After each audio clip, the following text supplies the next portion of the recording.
Madame, Monsieur, bonjour et bienvenue dans notre magazine en direct de la rédaction du mois de juillet. Nous vous proposons ce mois-ci un numéro spécial entièrement dédié à la mesure de la performance durable dans l'entreprise. Pour nous accompagner tout au long de cette édition, nous avons le plaisir de recevoir sur notre plateau l'Académie des sciences et techniques comptables et financières. Cette invitation fait suite à la publication du 33e cahier de l'Académie sur ce thème. Pour commencer, nous recevrons William Nahum, président fondateur de l'Académie, qui nous livrera les principales actions en cours de l'Académie. Puis son intervention laissera place ensuite à un échange entre Serge Jablonski, expert comptable, commissaire aux comptes, SIC consultant et co-animateur du groupe de travail sur la gouvernance d'entreprise, et Olivier Piquet, directeur général de Lys Charmel. Ainsi seront mis en lumière à la fois les travaux développés dans le guide et la vision terrain de M. Piquet en tant qu'utilisateur des outils opérationnels fournis. Il est temps à présent d'accueillir William Nahum. Monsieur Nahum, bonjour. Bonjour. Alors voici une nouvelle occasion pour la revue fiduciaire et l'Académie de travailler ensemble. Merci d'avoir accepté notre invitation. Tout le monde de la finance connaît l'Académie, qui est le lieu de rencontre de nombreuses professions.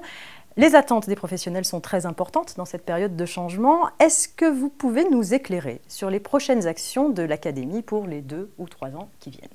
Oui, alors l'Académie, depuis une quinzaine d'années qu'elle existe, a déjà publié plus d'une trentaine de cahiers. Vous allez en parler dans un instant avec Serge Jablonski et Olivier Piquet, qui ont fait un travail absolument remarquable sur les outils de la performance, mais ils en parleront savamment, et j'irai peut-être un petit mot à la fin. Les sujets actuels à l'Académie, j'en suis ravi, ils concernent à la fois le secteur public, qui n'est pas les outils de la performance de l'entreprise, le secteur public avec des cahiers animés par M. Hernu, qui est conseiller maître honoraire à la Cour des comptes, et Bernard Adam, tous les deux étant originaires de la haute administration, la Cour des comptes, etc. Nous avons par ailleurs des cahiers qui sont animés par des avocats. On en a 2 ou 3. Serge Jablonski a participé à l'un d'entre eux. Donc il y a le but de l'Académie qui était de rassembler au-delà des seuls experts comptables libéraux, des cadres d'entreprises, dans l'administration, dans les services publics, dans les universités, des cadres ou des non-cadres, enfin bon, et donc des populations qui s'intéressent à l'économie, à la gestion de la finance. Donc les projets que nous avons sont très tributaires des idées que peuvent avoir les animateurs. C'est très simple, le modèle, c'est qu'une personne, peut-être une de celles qui me font l'honneur de m'écouter aujourd'hui grâce à la revue fiduciaire, a une idée d'approfondir un thème, un sujet dont il lui paraît qu'il n'a pas été réellement traité, et il envoie à notre petit comité de lecture une fiche d'une page pour expliquer son idée. Voilà. Et à partir de là, si nous acceptons, les 65 000 membres de l'Académie, 40 000 en France, 25 000 à l'étranger, sont informés grâce à Internet, bien sûr. Il réunit soit numériquement, on peut animer un groupe de travail, même si on est à Tunis ou à Ouagadougou. C'est plus facile d'être à Paris, mais on fait tout pour que ce soit possible. Et grâce à des échanges que vous pouvez imaginer, ce groupe de travail, au bout de 6, 8, 10 réunions, produit un cahier comme celui qui nous est présenté aujourd'hui sur les outils de la performance. Nous présentons une conférence avec 150, 200, 300 personnes qui est à la fois enregistrée pour être posté sur le site de l'Académie et souvent aussi maintenant en webinaire, c'est-à-dire en direct, et vu par la terre entière. Donc les sujets sont très éclectiques et on a, et j'en termine là, un sujet sur non pas la mesure de la performance, mais la communication financière dans le secteur public versus le secteur privé. Au secteur privé, les sociétés savent communiquer, plus ou moins, mais enfin elles savent communiquer. Dans le secteur public, c'est moins évident. Et donc ce cahier va permettre peut-être aux personnes du secteur public d'avoir quelques indications sur la manière de communiquer sur le plan des finances, des chiffres et des résultats. Merci, Monsieur Nahum, pour cette présentation de l'Académie. Je vous propose de laisser maintenant votre place à Serge Jablonski et Olivier Piquet pour la deuxième partie de cette émission. Et comme vous l'avez suggéré, vous reviendrez nous voir après pour une petite conclusion. Avec plaisir, bien sûr. À tout à l'heure. À tout à l'heure. Serge Jablonski, Olivier Piquet, bonjour. Bonjour. Nous sommes ravis de vous accueillir sur notre plateau. Alors je vais commencer avec vous, Monsieur Jablonski. Pour rappel, dans le cadre de l'Académie, vous co-animez un groupe de travail sur la gouvernance d'entreprise. Ce groupe vient de publier son 4e guide qui traite de la mesure globale de la performance durable des entreprises. Première question, est-ce que vous pouvez nous dire pourquoi ce guide ? Alors, ce guide, parce que vous savez que je suis expert comptable et commissaire aux comptes, et que quelque part, quand on analyse, quand on regarde les entreprises, on s'aperçoit que la comptabilité ne couvre qu'au mieux 40% de la valeur des entreprises, et en tout cas, elle ne couvre pas sa valeur long terme, mais elle couvre plutôt sa valeur historique. Donc, et l'approche vraiment pour une entreprise aujourd'hui, où on est en pleine révolution numérique, c'est vraiment le court-termisme, je crois, est terminé. Il y a des changements de valeur partout dans toute notre culture qui évolue. Et il faut avoir une approche effectivement long-termiste sur les entreprises. Et c'est pour ça que nous avons décidé de créer un groupe de travail pour arriver à trouver des instruments de mesure sur la performance durable, long terme des entreprises. Et tout ça de manière très globale. Voilà, un instrument de mesure global, très concret, pratique. Cet ouvrage a été présenté au MEDEF auprès de 250 personnes qui étaient dans la salle, c'était très bien reçu. Et j'ai encore récemment, il y a 2 jours, notamment pour la partie transformation numérique, utilisé ce guide pour une formation au commissaire aux comptes de Paris. Très bien.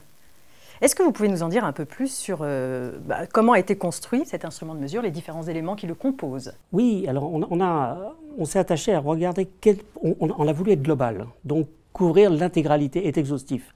On n'a pas trouvé sur le marché d'outils exhaustifs de mesure de la performance, long terme. Donc on s'y est attaché et on a, nous, considéré qu'il y avait d'abord évidemment les parties classiques, à savoir la stratégie, mesurer la stratégie, et nous avons dans notre guide un outil pour mesurer la maturité de l'entreprise en matière de stratégie, mais aussi, et quand on dit stratégie, c'est à la fois la stratégie de l'entreprise vis-à-vis de ses parties prenantes, mais aussi toute la partie RSE, qui est très importante, qui aujourd'hui agit beaucoup sur la stratégie d'entreprise. De même que sur le pipe, toute l'offre et l'évolution de l'offre des entreprises. Et de même aussi sur tous, évidemment, ces processus opérationnels. Et à chaque fois, vous avez effectivement des questionnaires qui permettent d'évaluer soit la maturité, ou soit, lorsque ça peut être fait directement en quantité ou en euros, de mesurer la performance avec des indicateurs précis. Mais quand on a vu ça, on s'est dit qu'il y a des tas de domaines que l'on n'a pas mesurés qui sont vraiment très importants pour la performance durable. Et notamment la transformation numérique. Aujourd'hui, une entreprise qui n'a pas fait sa transformation numérique a de fortes chances d'être morte demain. Donc là aussi, on a fait tant pour la stratégie que pour l'offre et pour les processus opérationnels où en est la transformation numérique des entreprises. Là aussi, vous avez un questionnaire qui permet de mesurer la maturité de l'entreprise. Et quand on a dit ça, on sait pas tout. Il y a la culture d'entreprise aussi qui est très importante. Et là, on a essayé de mesurer aussi est-ce que cette culture d'entreprise existait d'abord et est-ce qu'elle était prête à accompagner la stratégie de l'entreprise. Donc là aussi, un questionnaire pour mesurer cette culture, comprendre quelle est notre propre culture et la mesurer. Même chose pour l'éthique et la compliance, la conformité légale et tous les aspects de corruption et autres qui aujourd'hui sont vraiment mis en avant la scène. Et puis évidemment, et ça Olivier, je suis sûr que tu en parleras, tout ce qui est image de marque et la valeur de la notoriété, quelle est l'importance. Et puis il y a un phénomène ancien et à la fois très nouveau, c'est tout ce qui est excellence opérationnelle. On parle du lean management, vous savez, dans les années 80 dans l'automobile, aujourd'hui on en parle partout. Le lean IT, le lean service, le lean startup, il y a du lean partout aujourd'hui. Et c'est vrai que cette excellence opérationnelle, c'est vraiment un point primordial et très important pour le long terme de l'entreprise. Donc voilà, donc à chaque fois pour tous ces éléments, on a effectivement mis des outils de mesure de la maturité ou des outils de mesure directe, une performance directe. C'est ce que vous avez appelé les zooms, tout ce que vous venez de citer. nous C'est ce qu'on appelle les zooms, c'est ça, exactement. Dans le livre. Très bien. Alors est-ce que, voilà, dites-nous en quoi votre approche est originale, pourquoi nos abonnés doivent maintenant se précipiter sur le site de l'Académie pour télécharger, appliquer vos mesures. D'abord parce que, ce que je vous disais, on n'a pas trouvé de méthode ou d'approche. Évidemment, tout le monde parle du long terme, choses comme ça, mais de là à être exhaustif, on ne l'a pas trouvé, et surtout avec des instruments. Vous pouvez prendre nos questionnaires, évidemment on vous explique le texte, le contexte, etc.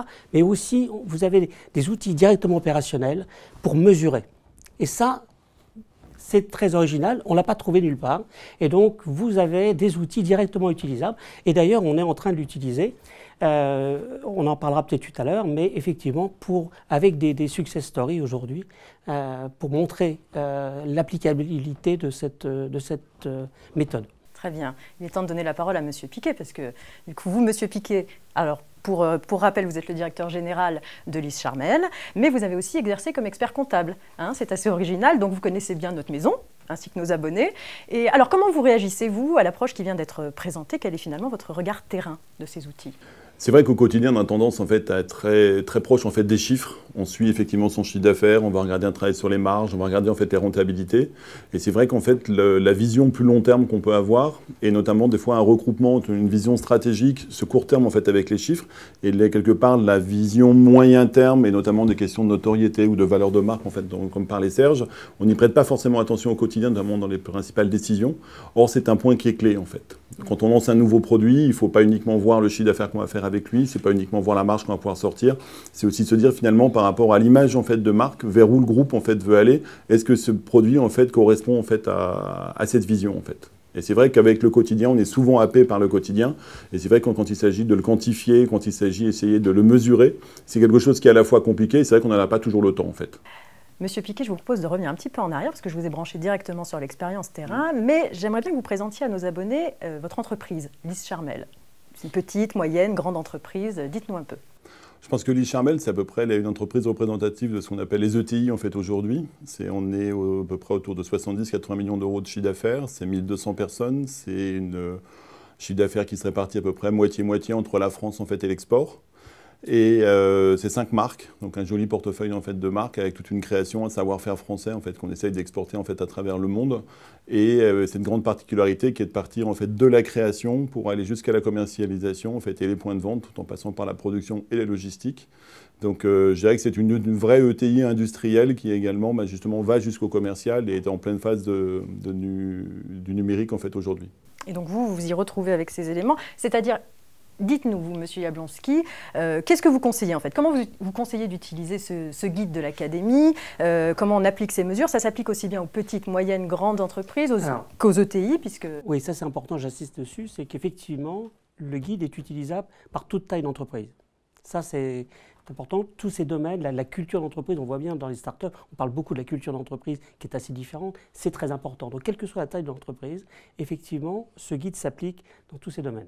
On a toujours besoin d'une stratégie, on a toujours besoin d'un pipe de produits, etc. À côté de ça, comment utiliser ce guide? Alors, c'est assez simple. La page 9, il y a une première, tout de suite, une mise en bouche pour expliquer comment l'utiliser. Alors, évidemment, l'idéal, c'est de faire le tour de tous les questionnaires et donc de tout ce que je vous ai expliqué tout à l'heure. Mais en pratique aussi, on peut simplement zoomer par priorité. Par exemple, ce qu'on a fait avec Olivier au téléphone il y a 2 jours en matière de numérique, où j'ai passé quelque part les questions que j'avais en tête sur sa transformation numérique et auxquelles tu m'as répondu. Est-ce que tu veux dire un mot peut-être dessus sur l'aspect transformation numérique de Lise Charmel? Oui, parce que finalement, vous avez des vrais produits, des produits concrets qu'on peut toucher. C'est vrai qu'on peut se demander en quoi la transformation numérique, finalement, peut vous concerner. Elle est clé aujourd'hui, en fait, dans tout le cycle produit, parce qu'en fait, quand on commence à avoir les premiers dessins qu'on peut avoir de dentelle, en fait, ou de broderie, ou les premières idées, jusqu'en fait à la commercialisation, on est aujourd'hui sur une chaîne numérique complète, en fait. C'est-à-dire que les dessins sont faits, sont automatiquement aujourd'hui retracés, en fait, sur tablette. Les échanges qui se font avec les brodeurs, avec les denteliers, en fait, se font en fait aujourd'hui en numérique. Et ensuite, quand on a effectivement toute la partie production avec le placement en fait qu'on va avoir pour les découpes en fait sur les matières, on est également dans du numérique. Et aujourd'hui, on a effectivement tout un cycle de production qui part du départ jusqu'à la réalisation du produit, qui est aujourd'hui en numérique. Et il est très important parce que c'est le garant aujourd'hui d'une certaine performance, d'une rapidité, d'une vraie efficience, mais aussi d'une qualité en fait. Je voudrais revenir aussi sur vous avez parlé des marques, des 5 marques qui composent votre entreprise. C'est vraiment important dans la performance de l'entreprise, la marque, selon vous? C'est capital et c'est même, je dirais, clé, notamment quand on va en fait sur l'étranger, parce que quelque part, il y a le produit, mais après, il y a toute la différenciation qu'on va avoir, notamment par rapport aux autres marques sur les marchés. Et c'est vrai qu'il est important d'avoir cet ADN. Et un des points clés qui est chez nous, c'est que par exemple tous les dessins en fait, de matière, tous les dessins de produits sont faits chez nous. C'est-à-dire qu'on ne va pas acheter chez un fournisseur en fait, une dentelle ou une broderie pour en faire quelque part un soutien-gorge ou un maillot de bain. On va réellement le dessiner, ça permet d'avoir une vraie image de marque, un vrai ADN, et qui vient quelque part se lier avec la marque, qui crée une différenciation, et je pense que c'est un élément clé sur les marchés aujourd'hui. Je rebondis du coup avec un des zooms qui est évoqué donc, dans le tableau, la culture d'entreprise. C'est un domaine auquel il faut s'intéresser quand on est une ETI?